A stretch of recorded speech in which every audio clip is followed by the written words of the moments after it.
Welcome to the Tesla FSD vlog. In this episode... Ooh, hold on. You see the cones up here? This is going to get interesting. It seems a little bit random, quite frankly, as to which way we go. First of all, there's always going to be a class action lawsuit anytime something happens. Ford F-150 Lightning, you're getting 70 more miles of range, but you're also paying $16,000. There's anxiety that we've accepted as gas car drivers, Cobra, Mustang, or something like that. It says it's going to get 25 miles per gallon, and then you get on the freeway, vroom, vroom, vroom, and you're getting 8. State of Charge, I'll throw a link in the video below. He posted his video about this, did Tesla lie? And he basically said, yeah, he was able to get the stated range of the Tesla vehicle when he did a test. Good morning. Welcome to the Tesla FSD vlog. As usual, if you see something interesting in the video, give me a timestamp in the comment section. If you have any suggestions or concerns, let me know. Let's get on to our journey. Today we are going to the right, which you might say, why would you announce that? Because it seems a little bit random, quite frankly, as to which way we go. Roughly it's about the same distance either way, but it is interesting how the navigation doesn't seem to pick the same path twice. It is later in the day though, so maybe time of day has something to do with it. At any rate, let's talk about the latest headline, which is the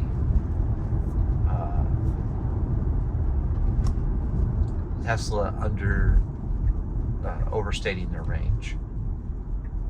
And I just saw a YouTuber this morning talking about this and wondering why the Tesla people aren't more upset about this.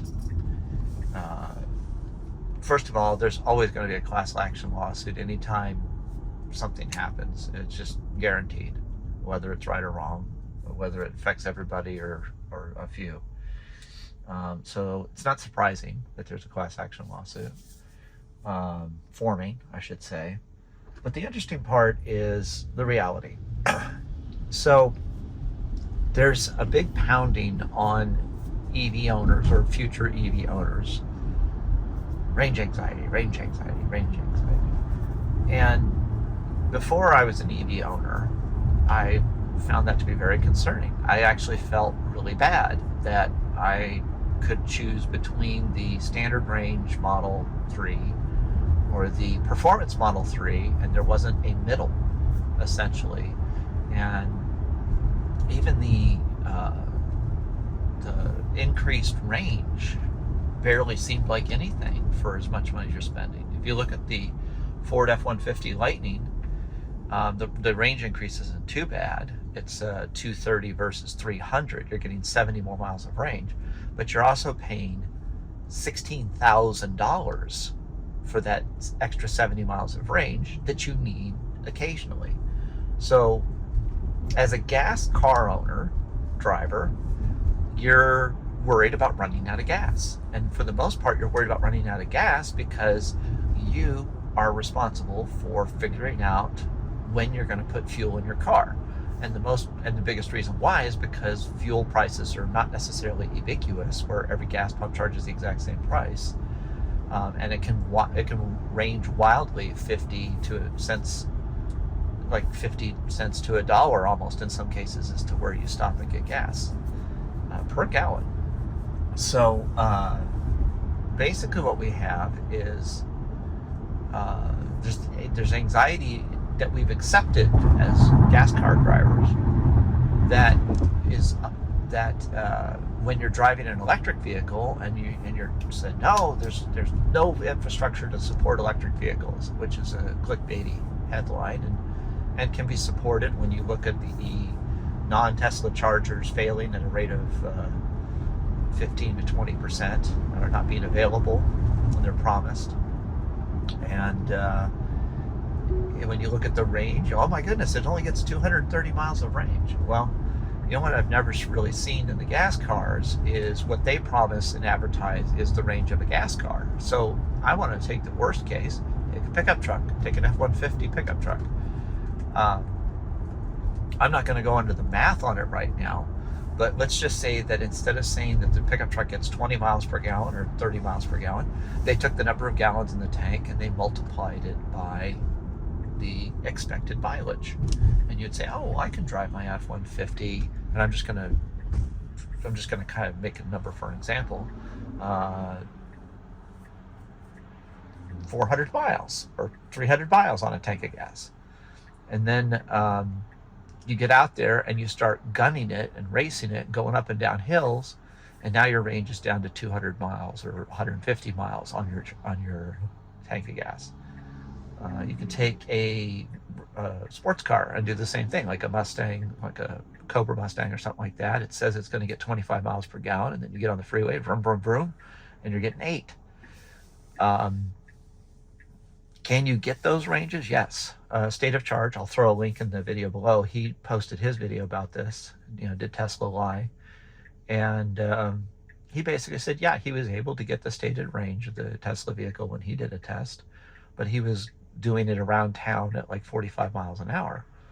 And so at any rate, I want to just say that basically this, why are Tesla owners more up in arms is really the question about this. And I want to say that it's because of all the YouTubers that have gotten these EVs and they've gone out there and they've tested these and they've pounded them and they've said, yeah, this is how many, I've run it to 0. This is how many miles of range I've got. And there are a lot of popular videos that have been done about this already. So when I got my EV, I had some range anxiety, like I explained. Oh my goodness, I'm only going to get 270 miles of range. But what I didn't expect from the range anxiety until I went on my first long trip was it's really not a big deal. Yes, you have to stop more often on a trip. No, I don't give a hoot about it every day because I'm not driving the full range of the vehicle every day. You drive 40, 50 miles a day each way, 100 miles a day, and you have plenty of range to make that daily commute. And then when we go on trips, that's when the big difference comes in. Range anxiety. When you go on that trip, you have a system that's going to plan not only the best route navigation-wise from a traffic standpoint. Ooh, hold on. You see the cones up here? This is going to get interesting. All right, let me give it a tug so it knows that I'm paying attention.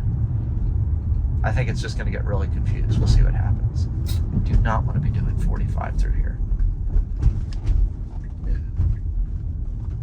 Did it just chicken out? Wow. Okay. Whoa, that was amazing. I got to go back and look at the screen, but that was amazing. It's all the cones. It freaked out, turned left, and basically gave up on that part of the road. I don't know if it actually knew that it could do this, that it could go around, or if it just made a left turn to get away from it. Okay, that was cool. At any rate, real quick, trying to wrap this up. So you get in here, you punch in your destination, and because wait, did it read a detour sign? Anyway, you get in there, you punch in your destination, and unlike a gas car, what this thing does is it actually plots a route it puts in your route the superchargers that you're going to be going to. Let's see, we are clear on the right. We are creeping out, even though there's a car coming. So I didn't realize until I took my first couple of trips in an EV, and I recommend, if you guys haven't done it, maybe you go rent a Model 3 from Hertz or something like that. By the way, Fridays are better days than Mondays to rent it for a week at the cheap rate. Oh, here we go. We're jumping into the driveway at 34 miles an hour. So at any rate, that was the thing that I didn't expect as far as the range anxiety and everything goes. That when you get into an EV and you use the navigation and you have the supercharging network that's reliable, you don't care about it anymore. I don't care that this is 330. I don't care about the other one's 270. We made our 1,000-mile round trip up north, and the stops were welcomed by the people that we were with. So anyway, that's kind of like my quick skinny on that. Is I would say when E for Electric, I'll post the link in for his short, says, why aren't more Tesla owners upset? That's because the theoretical range, we're beyond the theoretical range of the vehicle. We are driving the vehicles. Thanks for paying attention this long. I appreciate you guys watching my videos. Like, comment, subscribe, and we'll talk to you soon.